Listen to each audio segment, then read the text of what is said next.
Terserah kamu aja. Mau di luar atau di dalam juga bebas. Tapi kalau menurut saya, enakan di dalam. Sebelum lanjut ke dalam ceritanya, seperti biasa, absen dulu di komentar ya. Dari daerah mana kamu berasal dan jam berapa kamu nonton video ini. Oke, kita langsung saja mulai ke cerita lengkapnya.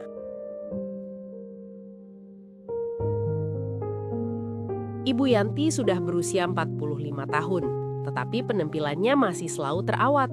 Rambutnya rapi, kulitnya terjaga, dan setiap kali ia melangkah keluar rumah, banyak mata yang menoleh.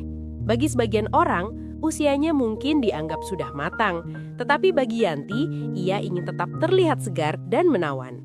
Ia percaya bahwa kecantikan adalah senjatanya, apalagi dengan kehidupan rumah tangga yang dingin tanpa perhatian dari suaminya. Suaminya, seorang pengusaha yang sibuk, lebih banyak menghabiskan waktu di luar kota. Telepon dari suaminya biasanya hanya berisi laporan singkat. Besok saya harus ke Surabaya, ada urusan mendadak, jaga rumah baik-baik, begitu kata suaminya di malam sebelum berangkat. Yanti hanya mengangguk, lalu tersenyum tipis. Iya mas, hati-hati di jalan. Namun di balik jawaban lembut itu, hatinya selalu terasa kosong. Ia tidak merindukan laporan pekerjaan, melainkan kehangatan seorang pria yang mau mendengarkan keluh kesahnya, memeluknya, atau sekadar bercanda ringan. Kesepian itu semakin menumpuk setiap kali ia duduk sendiri di ruang tamu rumah mewah mereka. Untuk mengisi waktunya, Yanti sering membuka media sosial. Foto-foto dirinya yang tampil anggun, dengan senyum menawan, ia unggah secara rutin. Dan seperti yang ia harapkan, banyak komentar pria yang memuji. Masih cantik banget, Bu. Kalau nggak tahu umur, saya kira masih 30-an. Komentar-komentar itu membuat Yanti tersenyum puas. Ia tahu, di balik layar banyak pria yang tergoda padanya. Kadang ia membalas chat beberapa orang. Nada bicaranya manja, sedikit menggoda, tapi tetap dibuat seolah-olah wajar. Dari sanalah biasanya ia mendapat teman untuk sekadar mengobrol atau bahkan lebih. Baginya, perhatian kecil dari pria lain sudah cukup membuat darahnya berdesir. Saat suaminya sedang dinas keluar kota, Yanti merasa bebas. Malam itu, ia duduk di sofa sambil memainkan ponselnya. Sebuah pesan masuk dari seorang pria yang sudah lama ia kenal lewat media sosial. Kamu sendirian kan? Gimana kalau kita ketemu malam ini? Yanti tersenyum simpul membaca pesan itu. Tangannya lincah mengetik balasan. Suamiku lagi di luar kota. Kamu jemput aku jam 8 ya? Jam menunjukkan pukul 8:05 ketika sebuah mobil berhenti di depan rumahnya. Yanti sudah siap dengan gaun simple, parfum yang harum, dan wajah yang dipoles cantik. Ia masuk ke dalam mobil lalu tersenyum pada pria itu. Kamu makin cantik aja, puji pria itu sambil menyalakan mesin. Ah, kamu bisa aja, aku cuma butuh ditemani malam ini, jawab Yanti dengan nada menggoda. Mereka tidak perlu banyak bicara karena masing-masing sudah paham tujuan pertemuan itu. Kadang mereka hanya makan malam bersama, kadang menginap di hotel, atau sesekali menikmati suasana di villa mewah. Baginya, semua itu adalah cara untuk melupakan dinginnya rumah tangganya. Di sebuah hotel tempat mereka menginap, Yanti menatap jendela sambil berkata lirih. Kadang, aku iri sama perempuan lain yang punya suami perhatian. Aku punya segalanya, rumah, mobil, uang, tapi hatiku kosong. Pria di sampingnya menoleh dan menepak tangannya. Kalau kamu butuh tempat cerita, aku selalu ada. Yanti menoleh dengan senyum nakal. Makanya aku suka sama kamu. Kamu selalu bikin aku lupa kalau aku sebenarnya kesepian. Setiap momen seperti itu memberi Yanti sensasi berbeda. Ia merasa hidup kembali. Seolah kembali ke masa mudanya ketika cinta masih penuh gairah. Semakin sering ia melakukannya, semakin ia yakin bahwa rumah tangganya hanya sekedar status, bukan tempat untuk menemukan kebahagiaan. Ibu Yanti sering terlihat tenang di depan orang lain, tapi di balik itu semua, ia adalah wanita yang pandai bermain hati. Hidupnya dengan suami pengusaha yang sibuk memang penuh kemewahan, tetapi kosong tanpa kasih sayang. Sejak awal, pernikahannya hanyalah hasil perjodohan. Yanti menjalani peran sebagai istri, tetapi hatinya tidak pernah benar-benar ada di sana. Cinta sejatinya telah lama hilang bersama mantan pacarnya dulu, dan sejak saat itu ia merasa tidak punya kewajiban untuk sepenuhnya setia. Itulah sebabnya ia terbiasa mencari perhatian di luar rumah. Bagi Yanti, rayuan dan pujian dari pria lain adalah vitamin yang membuatnya merasa mudah kembali.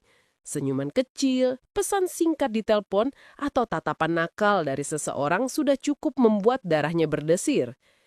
Ketika ada undangan arisan misalnya, Yanti selalu tampil menawan. Ia tahu persis bagaimana menarik perhatian, entah dengan tawa yang terdengar genit atau dengan tatapan yang sengaja lebih lama dari biasanya. Beberapa pria kadang tak bisa menyembunyikan kekagumannya, dan Yanti dengan penuh percaya diri hanya tersenyum samar seolah tidak terjadi apa-apa.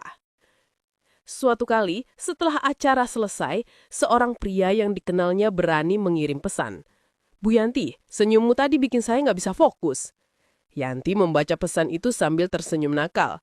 Ia mengetik balasan singkat, "Hati-hati, jangan sampai ketahuan istrimu." Balasan itu sederhana, tapi cukup untuk memancing percakapan panjang yang berujung pada pertemuan diam-diam. Kebiasaannya memang begitu. Ia pandai membuat setiap pria merasa istimewa, padahal sebenarnya hanya bermain hati. Yanti tidak butuh komitmen dari mereka. Yang ia cari hanyalah sensasi, perhatian, dan perasaan bahwa dirinya masih berharga. Bahkan dalam momen-momen sederhana, Yanti selalu mencari celah.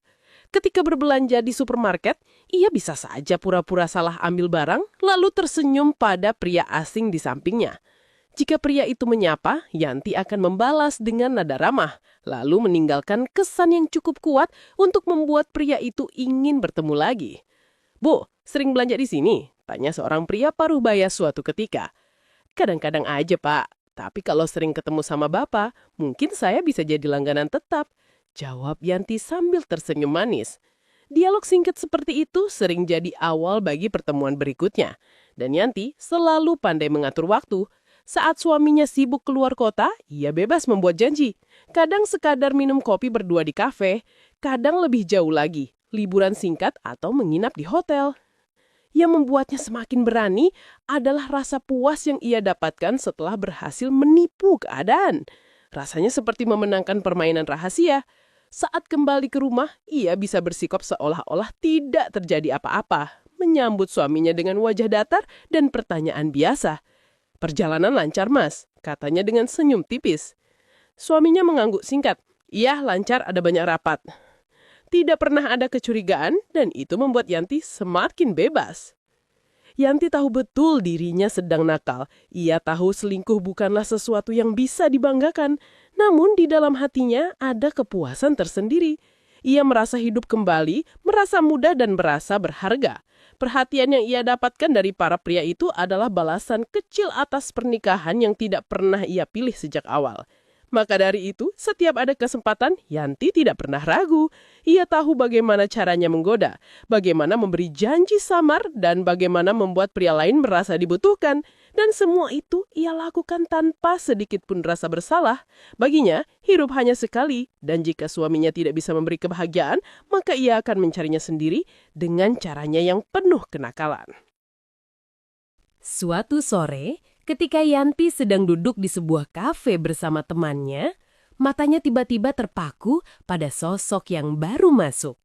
Wajah itu begitu familiar, meski sudah puluhan tahun tak ia lihat. Hatinya berdesir keras. "Itu dia," gumam Yanti. Matanya tak lepas dari pria itu. Benar saja, lelaki yang berdiri di depan pintu kafe itu adalah mantan pacarnya dulu. Lelaki yang pernah membuatnya tertawa, menangis, dan merasakan cinta sesungguhnya. Kini penampilannya jauh berbeda. Tidak lagi gagah seperti dulu, melainkan lebih sederhana, bahkan terlihat sedikit letih. Namun, bagi Yanti, aura masa lalu itu masih sama.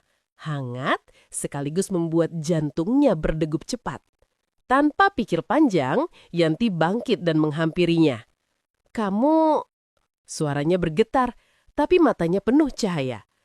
Pria itu menoleh, terkejut, lalu tersenyum samar. "Yanti? Astaga, aku nggak percaya bisa ketemu kamu lagi." Mereka pun duduk bersama, berbincang lama. Dari obrolan itu, Yanti tahu bahwa pria tersebut kini seorang duda. Hidupnya tidak mudah. Ia bahkan sedang menganggur karena kehilangan pekerjaan beberapa terakhir. Yanti mendengarnya dengan tatapan iba, tapi juga dengan rasa yang sulit dijelaskan. Ada semacam kegembiraan tersembunyi karena takdir mempertemukan mereka lagi. Aku kasihan dengar ceritamu, ucap Yanti pelan. Kalau kamu mau, aku bisa bantu. Di rumah, aku butuh sopir pribadi. Gajinya lumayan, kamu bisa mulai kapan saja. Pria itu terdiam sejenak. Sopir? Kamu yakin suamimu setuju? Karena aku yang ngomong, pasti dia setuju. Lagi pula, siapa yang bisa nolak kalau aku yang minta? Pertemuan di kafe itu benar-benar mengubah hidup Yanti. Siapa sangka lelaki yang dulu pernah membuatnya mabuk cinta, kini kembali hadir. Meski dengan kondisi berbeda. Ia sudah menjadi duda, hidup sederhana, bahkan tanpa pekerjaan tetap. Tapi bagi Yanti, semua itu tidak masalah.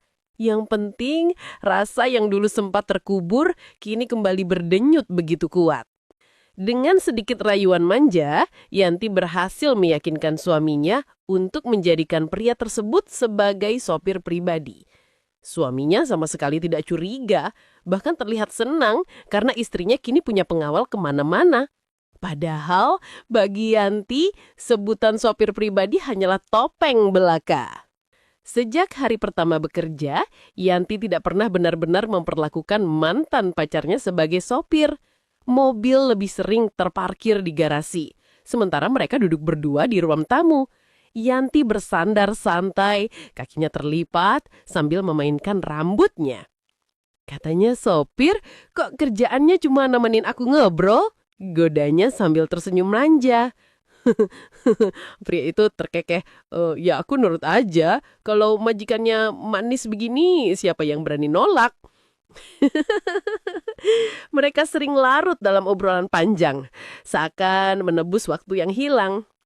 Yanti bercerita dengan tawa renyah, sesekali memukul pelan bahu mantan pacarnya ketika bercanda. Tak hanya ngobrol, Yanti punya banyak cara untuk menghidupkan kembali kebersamaan mereka. Sore hari, ketika suaminya sibuk atau sedang keluar kota, Yanti mengajaknya duduk di sofa empuk ruang keluarga. Lampu dimatikan, tirai ditutup, lalu ia memutar film Jepang kesukaannya. Aku pingin nonton ini bareng kamu, biar rasanya kayak dulu lagi, ucapnya sambil menyodorkan camilan. Selama menonton, Yu tidak pernah bisa diam. Tangannya sibuk mengambil popcorn, lalu pura-pura salah memasukkan ke mulut mantan pacarnya. Ups, salah. Jadi kamu yang makan? Ujarnya dengan nada genit. Mereka berdua tertawa berhak-haka. Lalu kembali larut dalam cerita film. Yanti menikmati sekali setiap momen itu. Ia Kesibukan suaminya yang semakin gila-gilaan menjadi berkah tersendiri bagi Yanti. Hampir setiap minggu ada saja alasan dinas luar kota atau rapat hingga larut malam. Sementara itu, Yanti memanfaatkan celah itu sebaik mungkin. Bersama mantan pacarnya, ia merancang hari-hari baru yang jauh dari kesepian. Awalnya mereka hanya duduk di rumah, bercanda dan menonton film. Tapi lama-kelamaan, Yanti merasa butuh lebih. Ia ingin merasakan dunia luar bersama pria itu. Maka dimulailah petualangan kecil mereka. Siang hari, Yanti sering meminta untuk diajak jalan-jalan. Mereka menyusuri pusat perbelanjaan, bukan sekedar untuk belanja, tapi untuk menikmati waktu berdua. Yanti sengaja menggandeng lengan mantannya, seolah-olah mereka pasangan resmi. Kalau ada yang lihat, kira-kira mereka tahu nggak kalau aku masih istrimu yang dulu? Pria itu terkekeh, kalau kamu nempel terus gini, siapapun pasti percaya. Dari mall, mereka biasanya lanjut makan bareng. Yanti selalu memilih tempat yang agak tersembunyi, restoran kecil dengan suasana tenang. Di sana, ia bebas berbicara, tertawa bahkan menyuapi mantannya dengan penuh manja. Coba ini, enak banget, katanya sambil menyodorkan sendok. Pria itu berkata sambil tersenyum hangat. Masih aja suka nyuapin aku kayak dulu. Tidak berhenti di situ. Ada kalanya mereka nongkrong di kafe hingga malam. Yanti menikmati duduk di pojokan, menyeruput kopi sambil bercanda ringan. Ia tertawa terbahak-bahak ketika mantannya menceritakan kisah kocak masa lalu. Suasana kafe yang ramai seolah hilang begitu saja karena mereka larut dalam dunia berdua. Satu lagi kebiasaan baru mereka, karaokean. Yanti sangat menyukainya. Di ruang karaoke mereka bernyanyi keras-keras sambil tertawa. Kadang Yanti sengaja memilih lagu-lagu lama yang punya kenangan di masa pacaran mereka. Didengar ini, ingat nggak kita pernah nyanyi bareng lagu ini di kampus? Tanyanya sambil tersenyum. Pria itu menimpali, aku ingat banget. Tapi dulu suara kamu nggak semerdu sekarang. Yanti pura-pura merajuk, lalu tertawa lagi sambil menyender di bahunya. Hari-hari itu benar-benar membuat Yanti merasa muda kembali. Setiap aktivitas yang mereka lakukan penuh dengan godaan kecil. Tatapan mesra, sentuhan ringan, hingga tawa yang tak bisa disembunyikan. Baginya, hidup kini jauh lebih berwarna. Di rumah pun mereka tetap melanjutkan kebersamaan itu. Sepulang jalan-jalan, Yanti sering duduk santai di ruang keluarga sambil membicarakan hari yang baru mereka lalui. Tadi pas aku nyuapin kamu di restoran, kamu deg-degan gak? Pria itu terkekeh sedikit. Kalau soal kamu, aku gak pernah bisa biasa aja. Setiap detik kebersamaan itu menjadi semacam pelepasan rindu yang tak ada habisnya. Setelah puluhan tahun terpisah, kini mereka bisa menikmati hal-hal sederhana dengan penuh tawa. Dan yang paling membuat Yanti bahagia, semua itu terjadi tanpa gangguan. Suaminya yang sibuk sama sekali tidak menyadari bahwa istrinya sedang hidup di dunia lain bersama lelaki lain. Rasa puas yang selama ini Yanti dapat dari kebersamaan diam-diam di rumah, kafe dan karaokean lama-lama tidak cukup. Ada rasa bosan yang muncul. Ia ingin sesuatu yang lebih.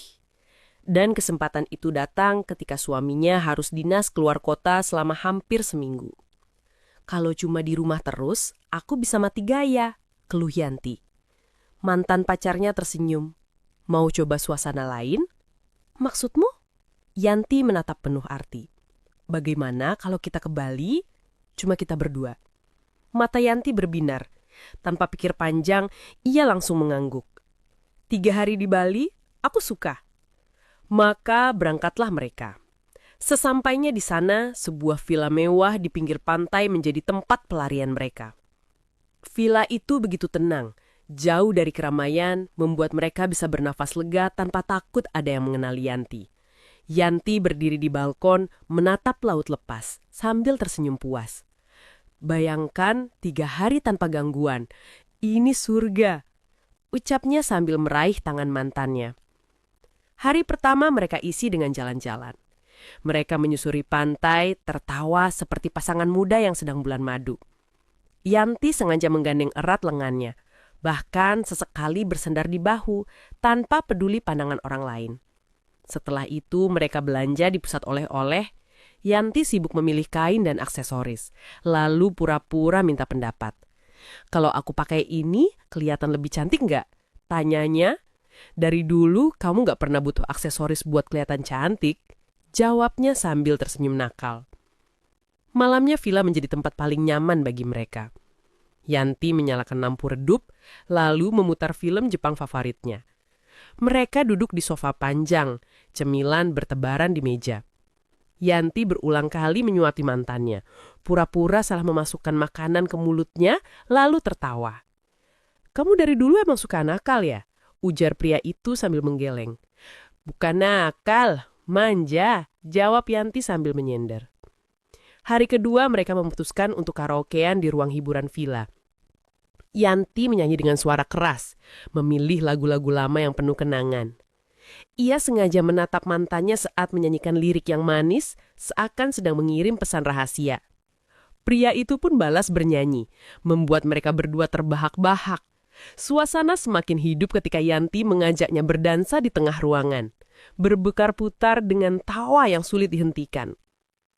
Hari ketiga sebelum pulang, mereka memilih untuk hanya berdiam di villa. Duduk di balkon, menatap laut, lalu kembali menonton film Jepang berdua. Yanti merangkul lengan mantannya. Kepalanya bersandar dengan nyaman. 3 hari ini rasanya lebih indah dari bertahun-tahun hidupku sebelumnya, bisiknya. Pria itu menatapnya penuh perasaan. Kalau saja dari dulu kita nggak dipisahkan. Yanti cepat memotong sambil tersenyum Nanja. Sudahlah, yang penting sekarang aku punya kamu lagi.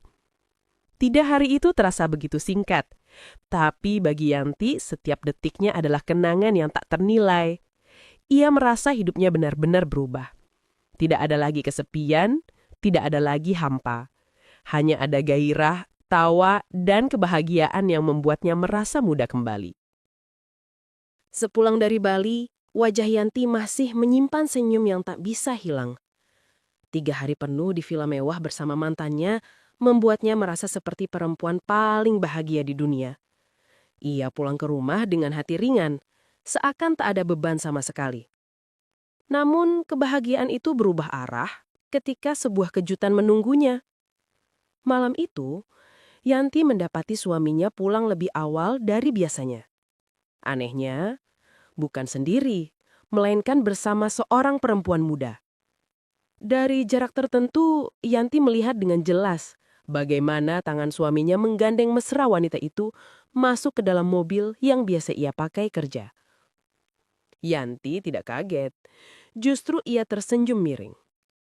Jadi selama ini bukan cuma aku yang nakal, bisiknya dalam hati.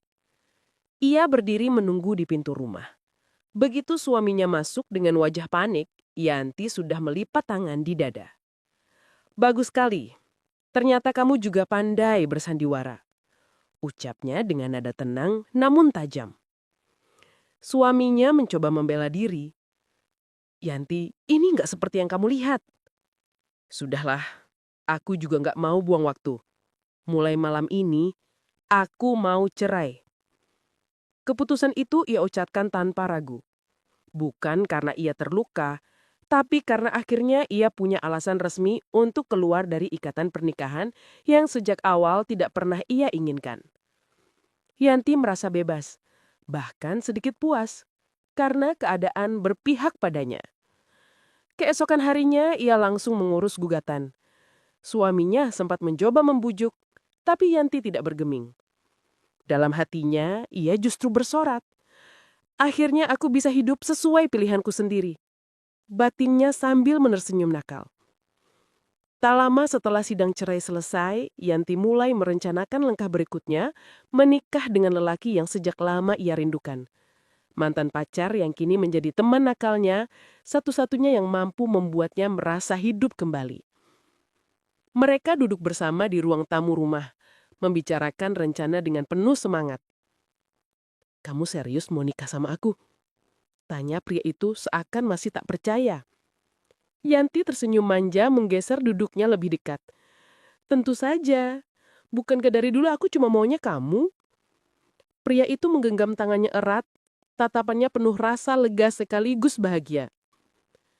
Kabar itu akhirnya sampai ke telinga orang tua Yanti. Dulu, merekalah yang tidak merestui hubungannya dengan pria itu, hingga Yanti terpaksa menerima perjodohan dengan pengusaha kaya. Tapi kini, mereka sudah tak punya alasan untuk menentang. Setelah melihat kegagalan rumah tangga Yanti, orang tuanya hanya berkata, "Sekarang semua keputusan ada di tanganmu. Kalau dia bisa buat kamu bahagia, kami dukung." Yanti tersenyum puas mendengar restu itu. Baginya, ini adalah kemenangan yang nyata. Ia berhasil melepaskan diri dari pernikahan yang dingin, sekaligus mendapatkan cinta lamanya kembali. Kali ini tanpa halangan. Malam itu ketika mereka berdua duduk di teras rumah sambil minum teh, Yanti menatap langit dengan senyum nakal.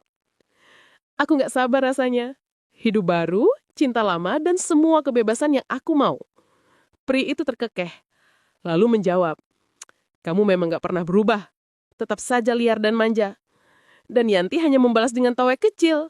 Ia tahu, mulai dari hari itu, hidupnya tidak akan pernah sama lagi. Ia bukan lagi istri dari seorang pengusaha sibuk, melainkan perempuan yang akhirnya bebas menentukan pilihannya sendiri. Pernikahan Yanti dengan pria yang dulu pernah mengisi hatinya terasa jauh berbeda dengan kehidupan rumah tangga sebelumnya. Tidak ada lagi dinginnya kesepian, tidak ada lagi pura-pura bahagia. Hari-hari Yanti kini penuh dengan tawa, godaan kecil, dan rasa manja yang selalu ia tunjukkan pada suami barunya. Mereka memutuskan untuk memulai sesuatu bersama. Bukan bisnis besar yang rumit, melainkan usaha sederhana. Memproduksi kaos dengan desain unik, lalu menjualnya lewat Shopee. Awalnya hanya sekedar coba-coba, tapi siapa sangka, pesanan demi pesanan berdatangan hingga membuat mereka kewalahan meladeni pelanggan. Yanti begitu menikmati setiap prosesnya. Kadang ia menggoda suaminya saat sedang sibuk melipat kaos. Jangan terlalu serius gitu dong, nanti aku jadi pengen nakal, katanya sambil menyentil pelan. Suaminya hanya tertawa, lalu meraih pinggang Yanti untuk memeluknya sebentar sebelum kembali bekerja. Dalam setiap kerjasama, ada saja tawa, ada saja canda, bahkan ada rayuan kecil yang membuat suasana mereka terasa lebih hangat daripada sekedar urusan bisnis. Tak butuh waktu lama, usaha mereka berkembang pesat. Nama toko online mereka mulai dikenal, penjualan naik drastis, dan keuntungan mengalir dengan deras. Kesuksesan itu menjadi bukti nyata. Orang tua Yanti yang dulu bersikeras menjodohkannya dengan pengusaha kaya, kini hanya bisa mengangguk bangga. Mereka melihat sendiri bahwa pilihan Yanti kali ini, meski awalnya penuh kenakaran, penuh cerita liar dan penuh kontroversi, justru membawa kebahagiaan dan keberhasilan yang sesungguhnya. Bagi Yanti, hidupnya sekarang seperti sebuah kemenangan besar. Ia bukan lagi wanita kesepian yang diam-diam mencari perhatian pria lain. Ia kini istri yang bebas tertawa, bebas manja, bebas nakal, tapi semuanya hanya untuk satu lelaki yang benar-benar ia cintai. Suatu malam, saat mereka menutup toko online setelah banjir orderan, Yanti bersandar manja di bahu suaminya. Kamu tahu nggak? Hidupku sekarang jauh lebih bergairah daripada dulu. Aku nggak cuma bahagia, tapi juga merasa sukses. Pria itu tersenyum, mengecup keningnya. Dan semua itu karena kamu berani memilih sesuai iman hatimu. Yanti menatap bintang di langit malam. Senyum nakalnya muncul. Ya, ternyata hidup dengan pilihanku sendiri memang jauh lebih indah, dan aku nggak akan pernah menyesal.